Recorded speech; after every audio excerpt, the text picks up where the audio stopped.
todo ser humano após tomar consciência do mundo, de seu tamanho e, após um tempo, de si próprio, surge a questão: quem sou eu? E na busca por uma resposta, dá-se início à construção da história do indivíduo. E essa é a minha.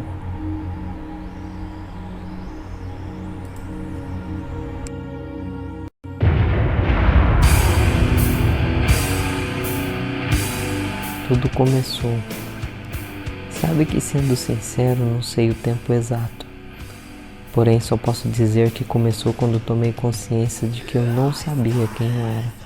Ou melhor, para que de fato servia a minha existência e se faria sentido ela.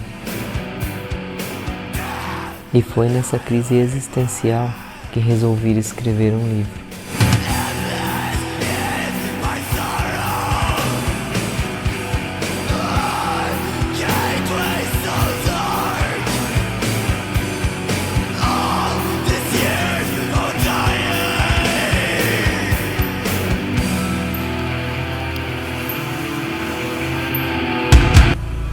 E o título desse livro era O Império do Esquecimento, porque eu acreditava que a vida se resumia em nascer, crescer, se reproduzir, morrer.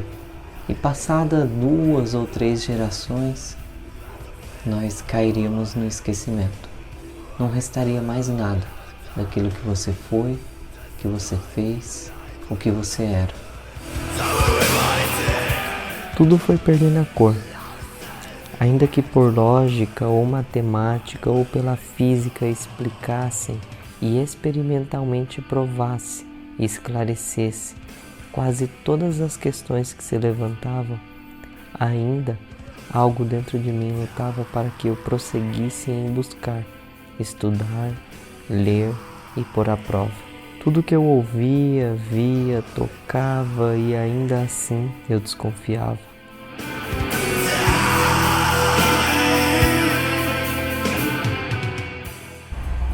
E por eu querer pôr tudo à prova, por eu desconfiar de tudo, por eu buscar conhecer a razão de tudo, assim como as coisas foram perdendo as cores, as coisas foram perdendo o sentido.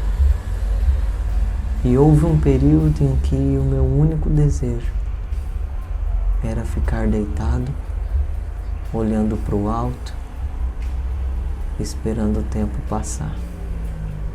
E em todo esse momento, eu me perguntava: de que é que servia a minha vida? Para que é que ela servia? Você já se perguntou isso hoje? Para que é que serve a sua vida?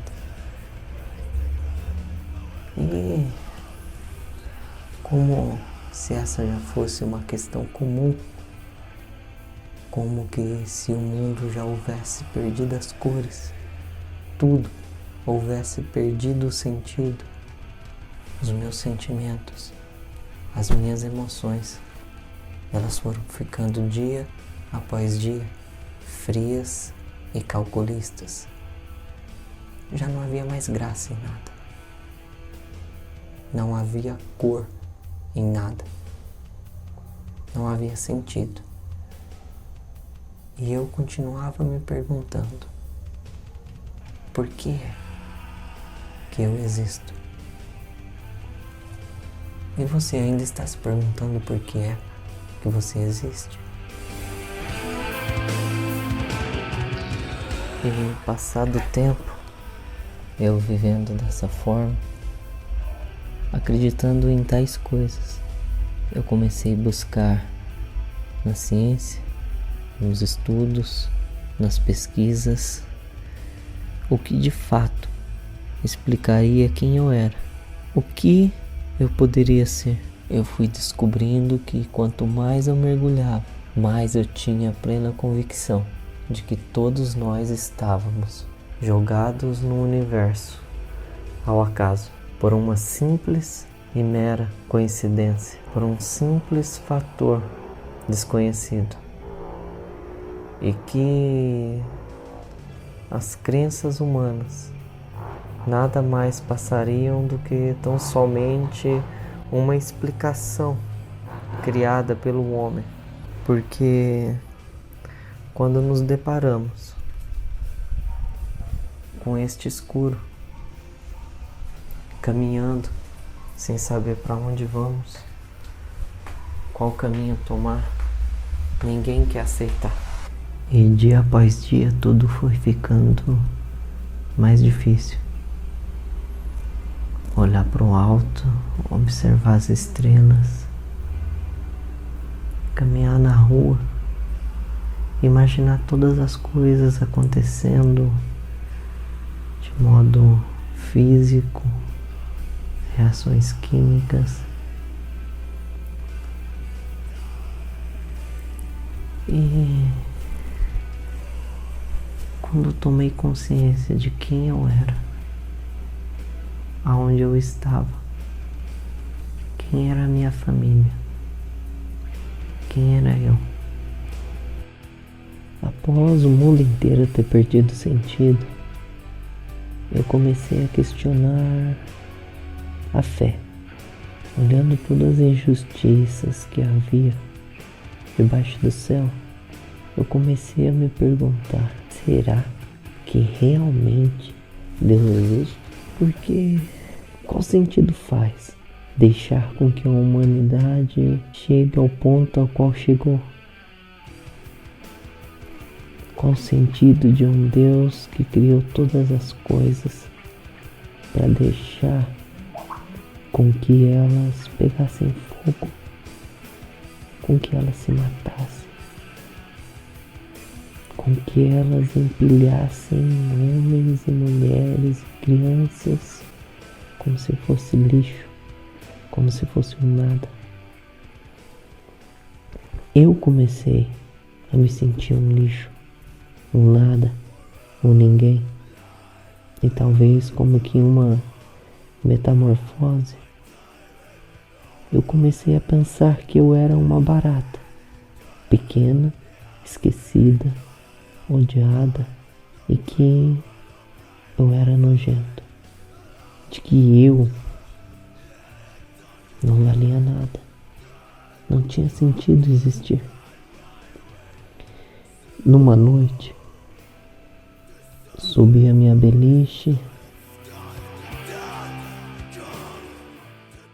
eu fui fazer a minha última oração.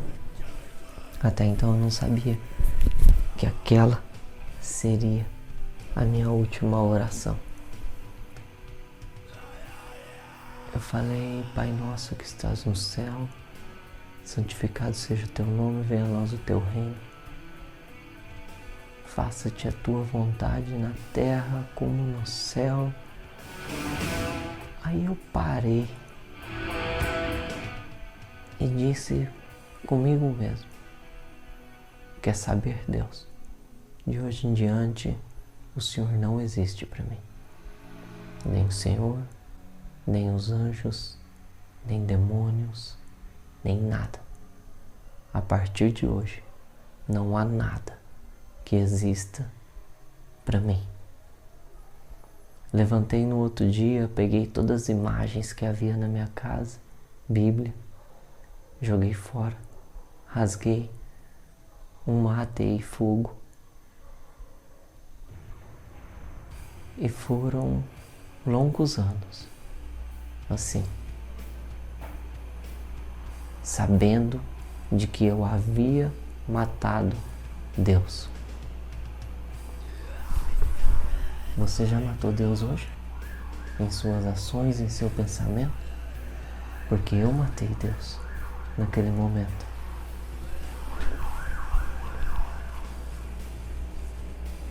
E por que eu estou lhe falando isso hoje? O porquê que eu estou gravando isso hoje?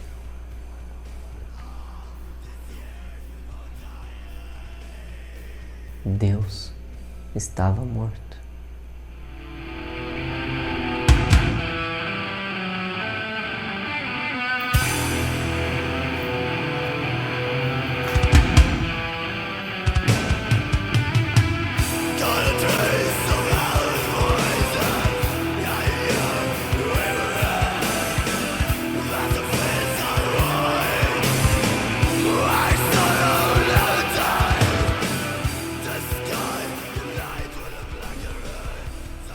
Quantas vezes você já se sentiu assim, como se estivesse preso,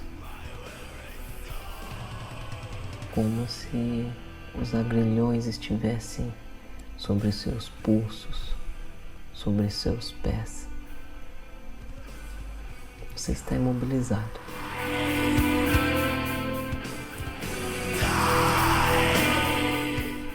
A sua vida não caminha. Ainda que você seja sábio, ainda que você tenha dinheiro, ainda que você tenha várias mulheres ou vários homens, ainda que você tenha aquilo que você quer, você se sente assim, sozinho, preso, incompreendido, sem ninguém.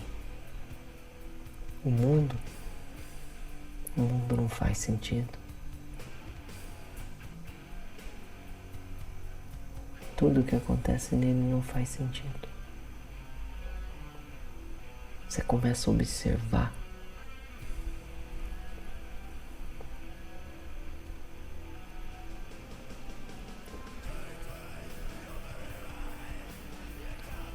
e assim eu estava preso.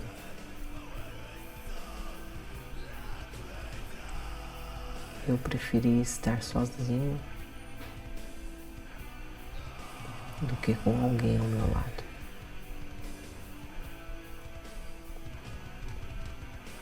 Eu não queria ter ninguém do meu lado. Eu queria passar os dias e as noites sozinho. Porque chegou um ponto em que qualquer fala de qualquer pessoa me incomodava. Para mim, todos eram muito ignorantes. Até mesmo eu. Eu estava intolerante. Não queria saber de nada, de ninguém.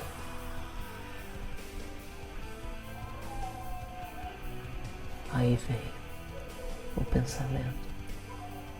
Bom, já que nada serve para você, já que nada faz sentido, tira a sua vida. Coloca um ponto final na sua história. Já que você vai voltar pro esquecimento mesmo, por que você quer tardar tudo isso?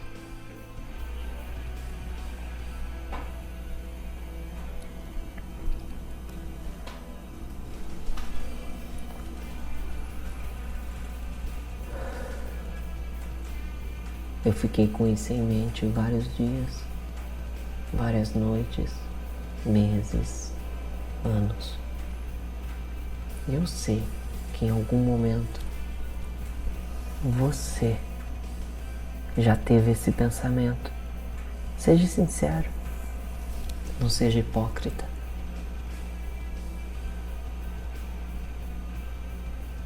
Esse pensamento não era meu. Esse pensamento não é seu. Ei, pare com esse pensamento.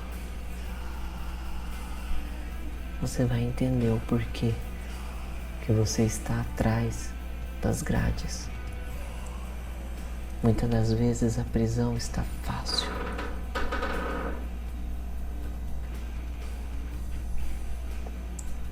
Muitas das vezes você precisa mudar a forma como você vê as coisas.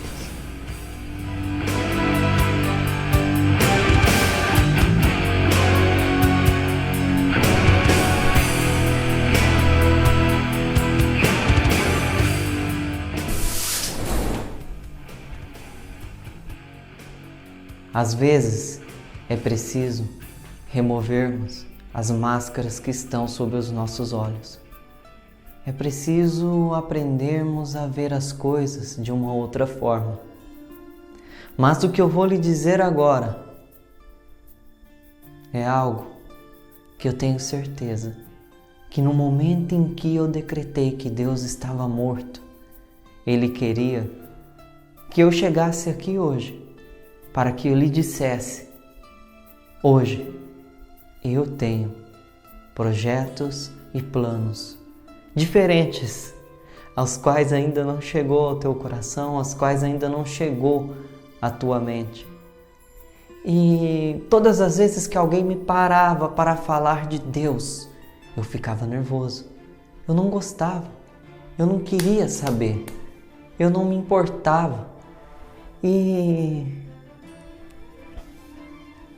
dia após dia, eu fui percebendo que era preciso remover as máscaras que estavam tampando a minha mente. Toda essa escuridão que estava tampando e impedindo com que eu tivesse uma vida, não somente que fizesse sentido, mas que eu vivesse a minha vida da forma como era para ser vivida. E isso que eu estou lhe dizendo não é filosofia, não é ciência, não é o Aleph, é um grande ser humano. Isso que eu estou lhe dizendo é ser transformado por Deus. Não pelo homem, não pelo que o homem diz, não por um padrão que a sociedade quer impor de se vestir, de falar, de comportamento, não. Ser transformado por Deus. Aí numa noite, em uma festa de aniversário, que me convidaram, uma festa fantasia, eu não gostava de estar no meio das pessoas. E lá fui eu, carregando 2 guaranás, vestido de pirata, por incrível que pareça. Estava subindo a avenida Arthur Augusto de Moraes, em frente à Igreja Assembleia de Deus de Perus. A sacolinha estoura. O guaraná desce a rua e eu desço xingando o aniversariante, a mãe dele, o pai dele, todos que ali estavam, porque eu já não queria estar na festa. Porém, volto eu, pego o guaraná, continuo subindo a rua, recebo uma carona, cumprimento as pessoas que ali estavam. Chega na festa, eu cumprimento todas essas pessoas novamente. Como que eu estava desligado. E no momento em que eu cumprimentei uma moça, num instante, como que num filme, em flashes, a história da minha vida passou na minha mente. Desde o ventre da minha mãe, eu me vi. E naquele momento, jovem, solteiro, solitário, eu só tive um pensamento: bom, estou apaixonado. Lá fui eu, na semana seguinte, pedi essa moça em namoro e, para minha surpresa e para o meu espanto, a mãe da moça disse: Aleph, era o sonho da minha vida ver você com a minha filha.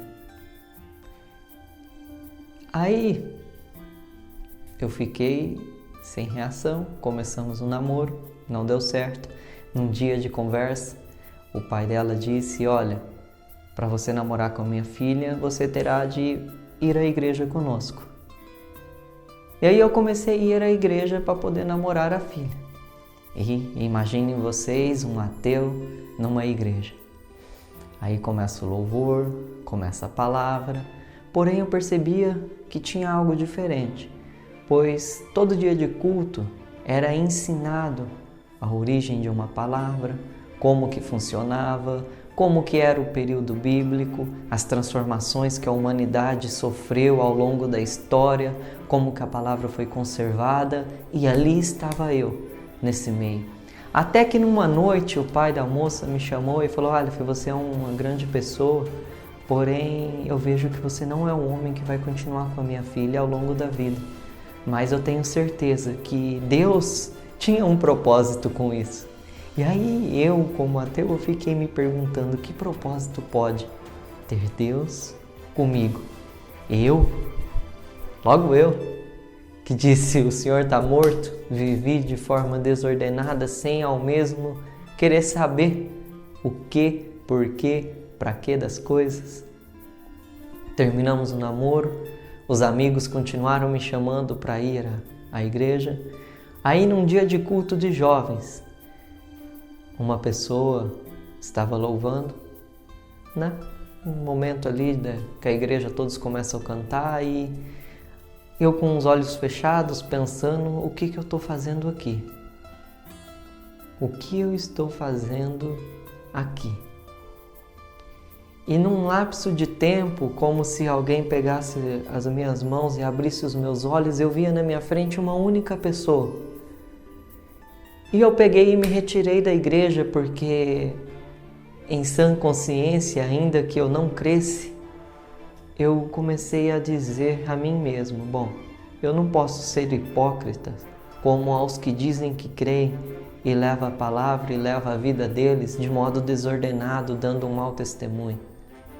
Se eu não creio e sou um ateu, ao menos eu vou prezar pela minha moralidade. Fui embora para minha casa, porque eu tive em mente o quê? A igreja não é lugar de ficar olhando mulheres. Bom, os amigos depois passaram lá, perguntaram por que eu tinha saído, contei uma mentira que eu estava mal e voltei para casa. E aí, depois disso, a história prosseguiu, eu continuei indo com os amigos, ia para poder estar com alguém, porque morar sozinho, e já fazia mais de um ano que eu morava sozinho.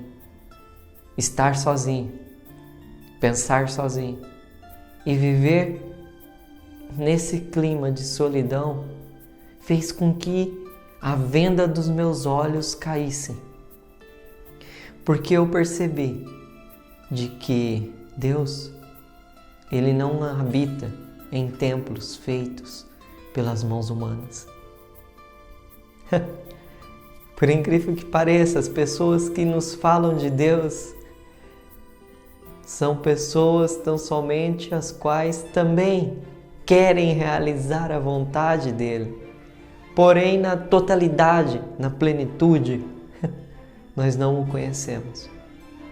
Mas nós sabemos de que ele ainda está no controle de tudo.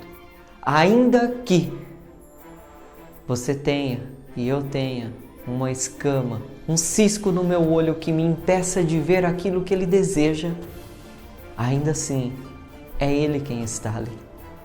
Ainda assim, quando eu falei: Senhor, você não está morto, quando eu ateei fogo a uma Bíblia, quando eu parei de seguir, quando eu parei de acreditar, porque eu acreditava, assim como você, eu acredito em Deus. Mas e aí, o que isso significa? Você acredita? Ótimo. O diabo e o demônio também acredita e estremece na presença de Deus.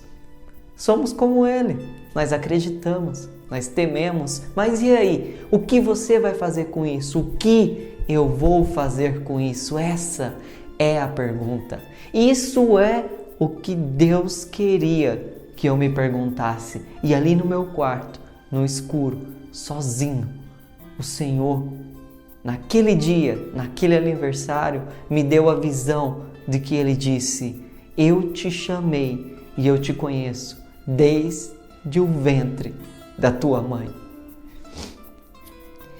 E por tal motivo eu estou fazendo esse vídeo hoje, porque eu queria que você, assim como eu, que vivia nessa solidão, eu quero que você também entenda de que Deus ainda está no controle. Ainda que você não queira, ainda que você não acredite, mas Ele está no controle. Ele está no controle.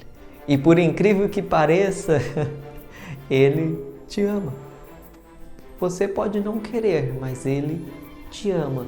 E no momento em que você decidir, eu quero tirar a máscara dos meus olhos, eu quero tirar a venda dos meus olhos, e você buscar a Deus, Ele se apresentará a ti. E como um admirável mundo novo, as coisas serão diferentes. O nosso agir será diferente. O nosso pensar será diferente. A nossa vida ganhará totalmente um sentido diferente. Porque a vida que eu vivo hoje, eu já posso dizer que eu sou uma nova criatura.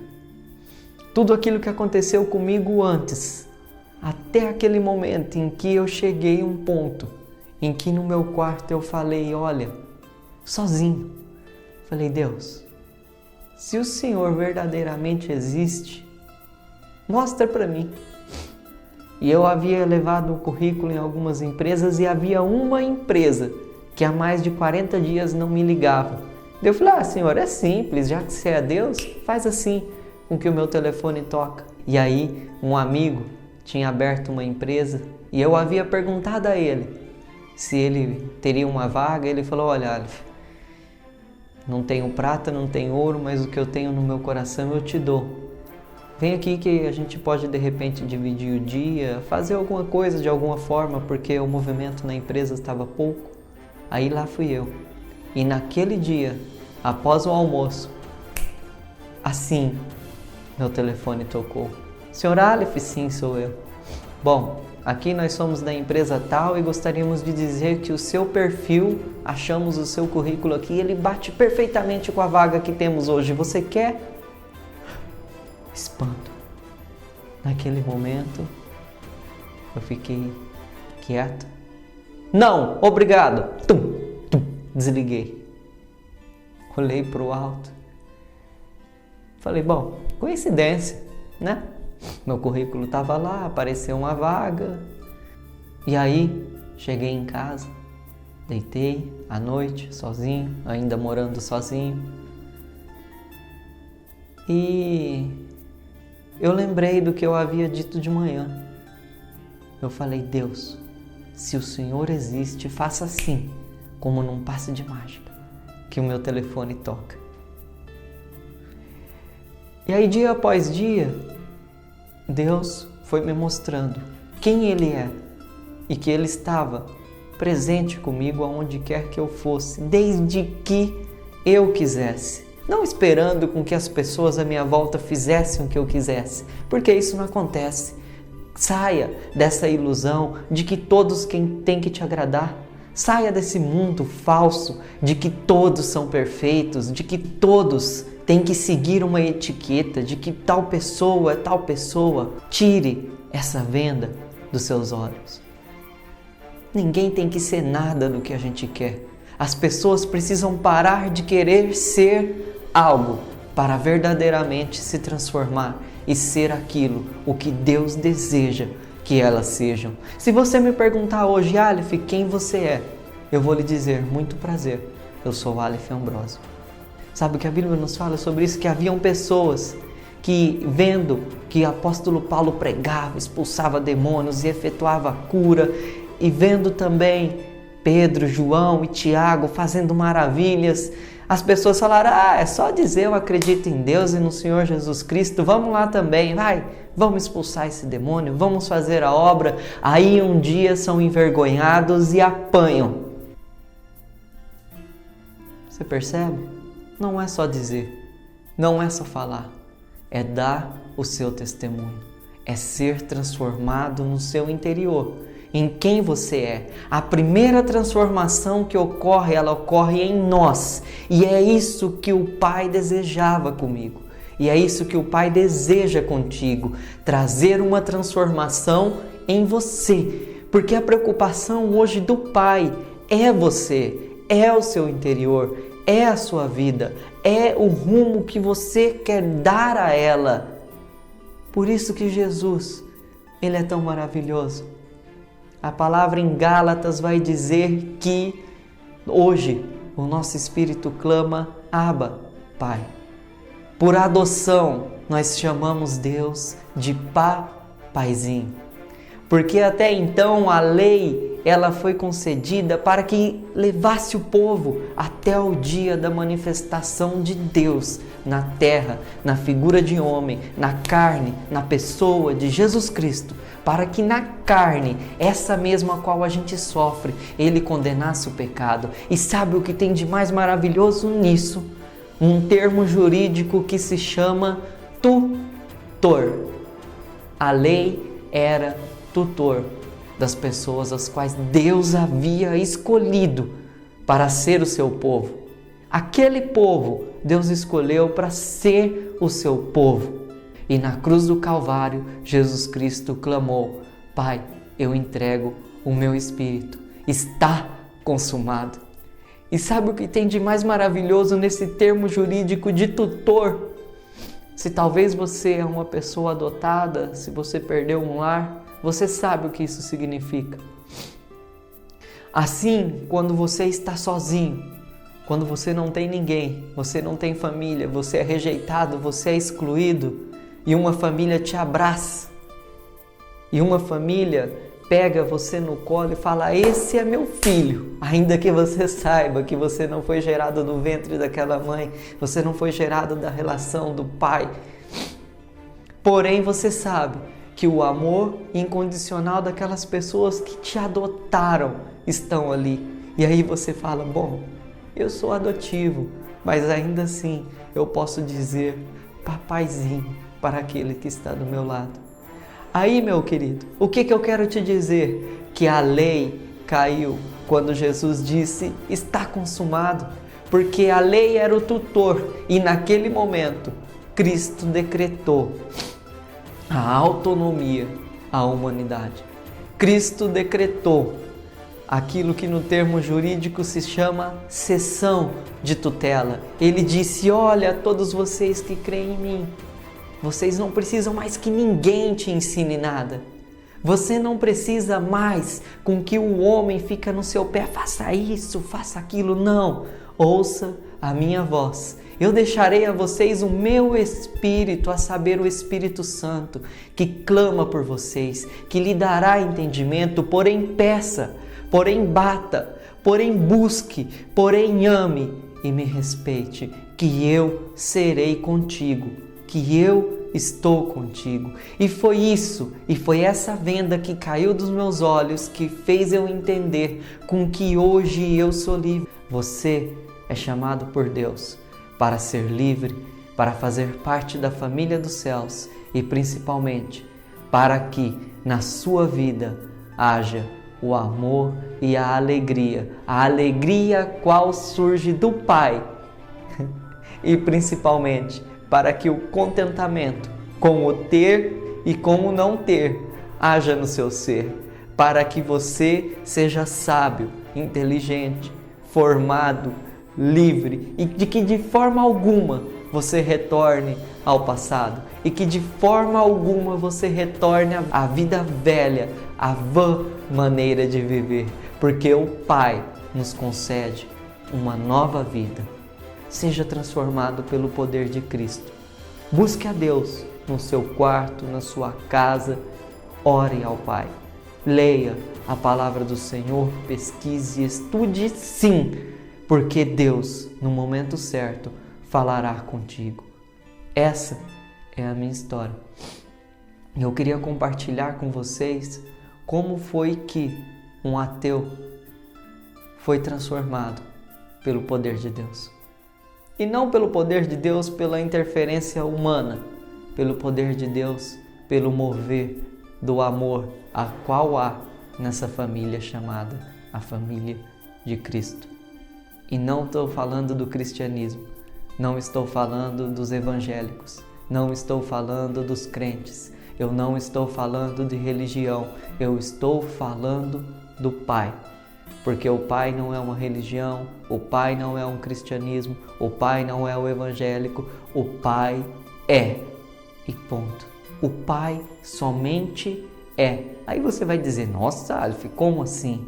Porque em todos os termos humanos e todas as vezes que a gente quer taxar algo de algo, Ou melhor, todas as vezes que a gente quer taxar tal pessoa é tal coisa. Ali, nesse rótulo, já está estampado nele algumas características, o que é necessário para que ele seja aquilo, e a gente cola naquela pessoa. Não, o Pai quer estampar em você somente um rótulo: Filho de Deus, transformado, lavado e remido pelo sangue de Jesus Cristo. Seja transformado primeiro, para que depois você possa compreender a obra do Pai num todo e realizar as maravilhas que Ele fez. Um grande abraço, seja transformado, porque para Deus não há nada impossível. Não importa se você é ateu, não importa se você seja o que for de rótulo que alguém tenha posto sobre você, sobre a sua vida, sobre o seu estilo, não importa. Deus, Ele quer transformar totalmente a vida. E aquela pessoa a qual eu saí correndo naquele dia, hoje é a minha mulher, é a minha esposa. E eu posso garantir com todas as certezas e com toda a convicção e com toda a sinceridade, é a mulher da minha vida.